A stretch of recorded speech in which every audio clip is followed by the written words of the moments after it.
Всем добрый день, дорогие друзья. Сегодня день необычный, но вечером я вам подробно скажу, когда уже точно буду знать, чтобы как бы быть неголословным. Ну, первым делом, что я хочу вам сказать, что вы меня можете поздравить. Мой японец по имени Panasonic внезапно воскрес. Если помните, я приобрела камеру Panasonic. Ну, вообще-то это камера операторская. Я еще не до конца умею пользоваться им. То есть у него функций миллион. И поэтому, если бы я умела пользоваться как положено, то там съемка была бы очень необычная. И голос здесь другой, звук другой совсем. Такой звук кино называется. В общем, одним словом, я его приобрела, но, как обычно, я куда-то деваю гарантийные талоны. Ну, в самом деле, зачем она мне нужна, правильно? Ну, стоит он там 500, ну и хрен с ним. Все равно я знаю, что если что случится, просто мне некогда будет отнести туда по гарантии, а значит, я все равно буду сама ремонтировать. Так вот, ни с того ни с сего мой дорогой японец стал капризничать. Он перестал принимать вообще флеш-карты. В общем, достал меня. Отнесла туда, и они мне дали адреса, где, значит, чинят Panasonic.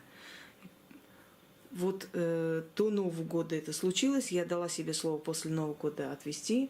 Вот до сих пор уже лето заканчивается. Он у меня лежит. Я говорю, что у меня времени нет, не верят люди. Так вот, после этого я еще купила одну камеру, дабы снять. Да, не хотела к старой камере возвращаться. После я приобрела еще одну камеру. И они все довольно приличные камеры, очень такие.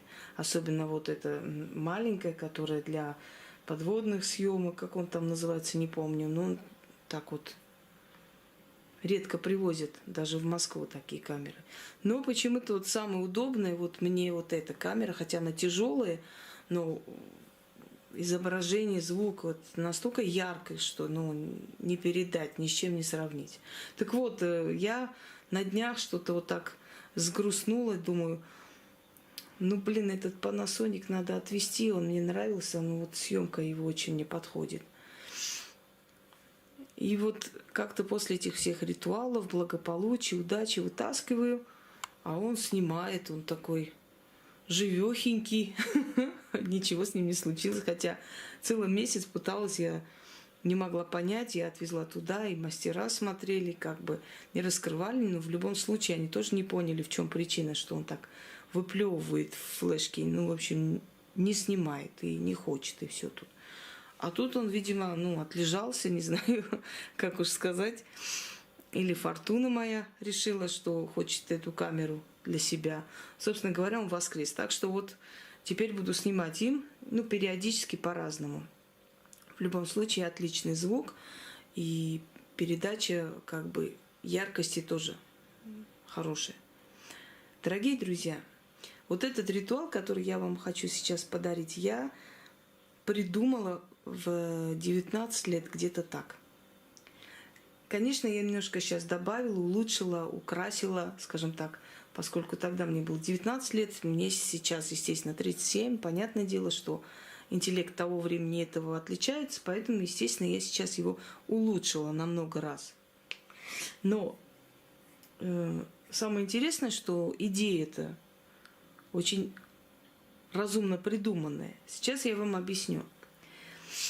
Я хотела купить пальто, и у меня, естественно, студенческие годы, не хватило такой суммы. И я подумала, а что если вот попросить некую силу, чтобы она меня ввела в такие места, где распродажи вещей, и где подешевле можно взять, или где, скажем так получится, что этот магазин сворачивает, и они решили это пальто там продать подешевле. Вот мне пришла эта гениальная мысль. Я подумала, а кого попросить, какая сила должна за это отвечать? Вот таким образом я и, собственно говоря, создаю ритуалы, чтобы вы знали. Я пытаюсь понять, какая сила, к чему обращаться, какими словами, чтобы сработало. Мне пришла мысль такая, а какой народ на земле самый пробивной? Кто может цену сбить как хочет, кто может тебя уговорить, там все что угодно ему принести, отдать? Ну-ка подумайте чуть-чуть, угадайте с третьего раза. Естественно, цыгане. Я подумала, а что если попросить некую силу свернуться, стать цыганом для меня, вот, в образе цыгана сопроводить меня в те места, где распродажи. И я вот взяла и придумала этот ритуал. Всю ночь прям не спала, ждала, когда утро будет, чтобы выскочить и пойти. Вот вдруг куплю я что-то хорошее, красивое за бесценок. И я начитала утром и пошла. Это нужно читать каждый раз, когда вы собираетесь на рынок или куда-нибудь за покупками. Даже в магазин просто, если вы хотите, чтобы там обязательно была распродажа или цены были снижены. Значит, начитала, пошла, прохожу мимо этого магазина. Естественно, я подумала, что, тут-то мне сейчас делать пока нечего, навряд ли за одну ночь там что-то так, как бы они передумали и меньше стали. На всякий случай решила зайти. Вот это красное пальто у меня дома висит до сих пор. С тех времен, потому что это очень хорошее было качество, по-моему, финское, если не ошибаюсь. Иностранная, в общем, была одежда импортная. Я на всякий решила зайти. Захожу и смотрю. Пальто, которое было где-то 13 тысяч, висит за 2 с чем-то. У меня как раз зарплата была тогда. Я решила все-таки купить. Невероятно звучит, конечно, но факт. Когда я пошла покупать, женщина говорит, она там ценник переворачивает, и, ой, вы знаете что-то, я думаю, сейчас скажет, ценник неправильно приклеен, правильно, чё ж я тут размечталась. Она говорит, этот ценник уже устаревший, девушка, у нас сейчас он за 1000 с чем-то. И мне продали за 1350 с чем-то рублей вот это красивое пальто. Я когда спросила, а в чем причина, говорят, вы знаете, мы хотим, магазин переезжает, мы еще не знаем где, чтобы в складе не валялись, мы продаем. Все, распродаем и переезжаем. Потом там открыли бар в этом, где магазин, еще что-то, какое-то помещение, собственно говоря. Видимо, они так и не открылись. Свернули они свой бизнес, так получилось. И вот я подумала, не подарить ли мне людям вот этот ритуал?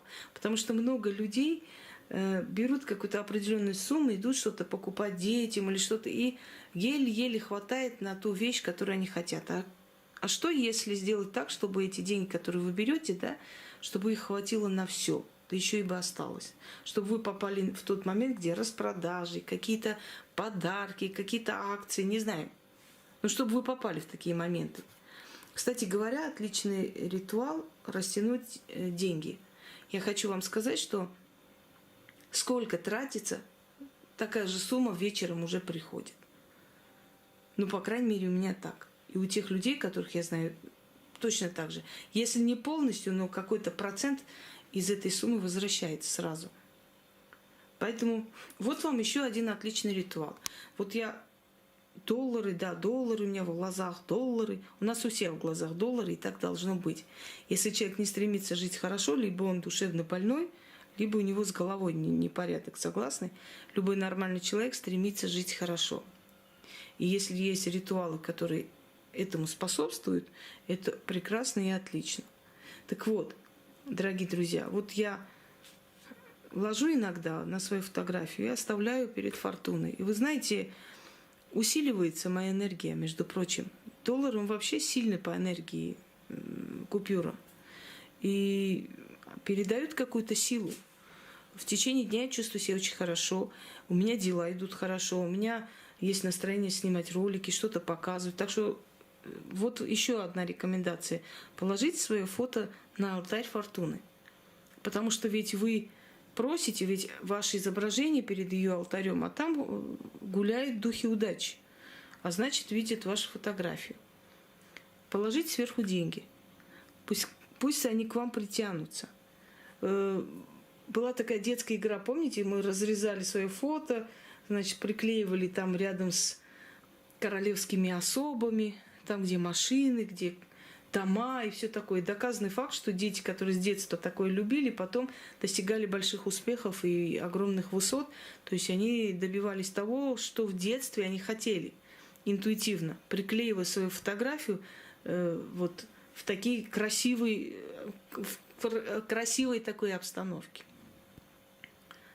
Итак, алтарь делать не нужно. Просто перед тем, как вы собираетесь на рынок или даже в магазин, просто попробуйте этот ритуал, вот просто ради интереса. А потом уже будете делать, когда вы на большие покупки едете всей семьей, там обуваться, одеваться и прочее.